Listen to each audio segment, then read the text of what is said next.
Kannur corporation ബജറ്റിൽ പ്രതിപക്ഷത്തിന്റെ ഒരു പ്രതികരണം നമുക്ക് തേടേണ്ടതുണ്ട്. വി കെ പ്രകാശ് നമ്മളോടൊപ്പമുണ്ട്. ഈ ബജറ്റിനെ ഏത് രീതിയിലാണ് നിങ്ങൾ കാണുന്നത്?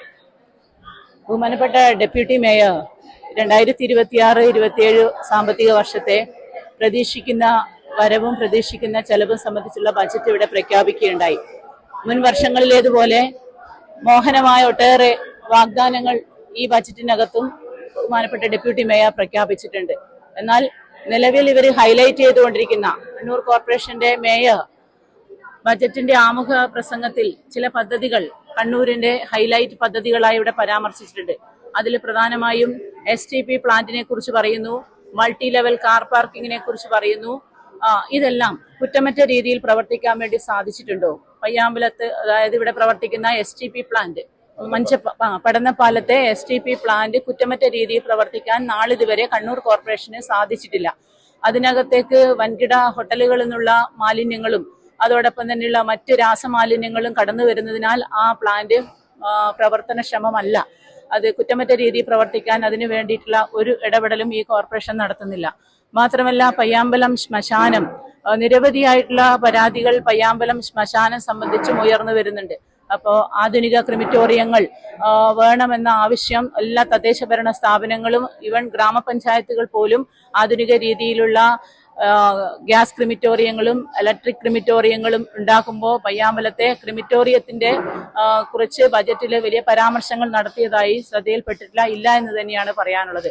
അതുപോലെ തന്നെ മൾട്ടി ലെവൽ കാർ പാർക്കിംഗ് ഒരു ഹൈലൈറ്റ് ചെയ്ത പദ്ധതിയായി പറയുമ്പോഴും ഇന്നും കാർ പാർക്കിങ്ങിന്റെ സ്ഥലത്ത് കാറുകളൊന്നും അതിനകത്ത് പാർക്ക് ചെയ്യാനുള്ള സൗകര്യം ഉണ്ടായിട്ടോ അവിടെ കാർ പാർക്കിംഗ് നടത്തുന്നതായിട്ടോ കാണുന്നില്ല. അവിടങ്ങളിലെല്ലാം ഈ അനാസ അല്ലെങ്കിൽ ഇത്തരത്തിലുള്ള ആളുകൾ കൂട്ടം കൂടിയിരിക്കുന്നതും നായകൾ, തെരുവ് നായകളെല്ലാം കിടക്കുന്നതാണ് അവിടെ കാണാൻ വേണ്ടി സാധിക്കും. തന്നെ ഈ ആധുനിക സൗരോർജ മേഖലയിൽ ഒരു സോളാർ സംവിധാനത്തെ കുറിച്ച് നമ്മളിനി ചിന്തിക്കേണ്ടിയിരിക്കുന്നു, സോളാർ വൈദ്യുതിയെ കുറിച്ച്. പക്ഷേ സോളാർ വൈദ്യുതിയെ കുറിച്ചുള്ള പരാമർശങ്ങൾ നടത്തുകയുണ്ടായിട്ടില്ല. അതോടൊപ്പം തന്നെ കണ്ണൂർ ടോയ് ടൗൺ ആക്കി മാറ്റും ഒരു പ്രധാനപ്പെട്ട പദ്ധതിയായിട്ട് അവിടെ സൂചിപ്പിക്കുന്നു. അതില് ഈ നെയ്ത്ത് എന്ന് പരാമർശിച്ചു പോയതല്ലാതെ കണ്ണൂര് തറികളുടെയും തിറകളുടെയും നാട് എന്ന് പറയുമ്പോൾ ഹാൻഡ്ലൂം, ഈ നെയ്ത്തിന് വളരെ വലിയ പ്രാധാന്യമുണ്ട്. കണ്ണൂർ ഫാഷൻ സിറ്റി എന്ന രീതിയിൽ അതിന്റെ സാധ്യതകളെ പ്രയോജനപ്പെടുത്താനുള്ള പദ്ധതികളൊന്നും ഇതിനകത്ത് വ്യക്തമാക്കി കാണിക്കുന്നില്ല. അതോടൊപ്പം തന്നെ ആധുനിക സ്ലോട്ടർ ഹൗസുകൾ, അതായത് എല്ലാ തദ്ദേശ ഭരണ സ്ഥാപനം, പ്രത്യേകിച്ചും ഒരു നഗരസഭയ്ക്ക് ആധുനിക രീതിയിലുള്ള അറവുശാലകൾ വേണം. അങ്ങനെ ഒരു പദ്ധതിയെക്കുറിച്ച് ഈ ബജറ്റിനകത്ത് കാണാൻ വേണ്ടി സാധിക്കുന്നില്ല എന്നുള്ളതാണ്. അതോടൊപ്പം തന്നെ പ്രാദേശിക ടൂറിസം, നമ്മള് ഈ ഓരോ സർക്കാരുകളും പ്രാദേശിക സർക്കാരുകൾ സ്വയംഭരണ സ്ഥാപനങ്ങളാണ്.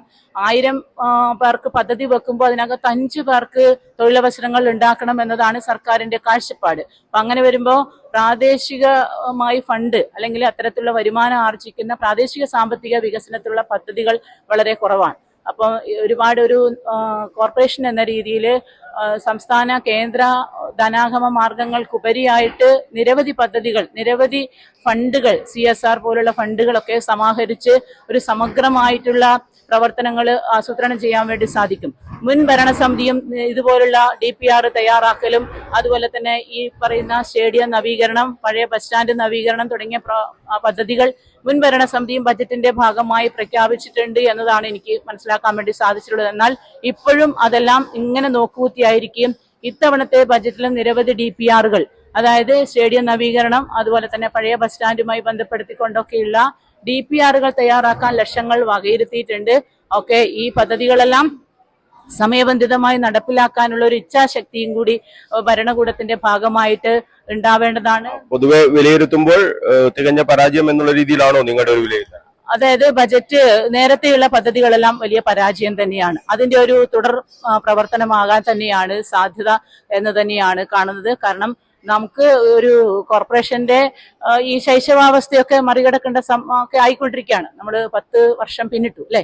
അപ്പൊ അങ്ങനെ വരുമ്പോഴും എപ്പോഴും നമ്മൾ ശൈശവാവസ്ഥ എന്ന് പറഞ്ഞു പോകുന്നതിനപ്പുറത്തേക്ക് ആ രീതിയിലുള്ള ഇടപെടൽ, ഭരണകൂടത്തിന്റെ നല്ല ഇടപെടലിന്റെ ഭാഗമായിട്ട് നമുക്ക് ഒരു 5 വർഷമൊക്കെ മതി ചില കാര്യങ്ങളൊക്കെ നടപ്പിലാക്കാൻ. അങ്ങനെ മാതൃകാപരമായ പ്രവർത്തനങ്ങൾ ഏറ്റെടുത്തിൽ ഒട്ടേറെ തദ്ദേശ ഭരണ സ്ഥാപനങ്ങളുണ്ട്. അപ്പൊ ആ രീതിയിൽ. അതോടൊപ്പം തന്നെ ശ്മശാനത്തെ കുറിച്ച് പറയുമ്പോൾ ചേലോറ ശ്മശാനം നേരത്തെ തന്നെ അവിടെ പ്രവർത്തനങ്ങൾ ആരംഭിച്ച് ഇന്നും അത് ഉപയോഗിക്കാൻ വേണ്ടി സാധിക്കുന്ന രീതിയിലേക്കുള്ള ഒരു പ്രവർത്തനവും കോർപ്പറേഷന്റെ ഭാഗത്തുനിന്ന് ഇല്ല എന്നുള്ളതാണ്.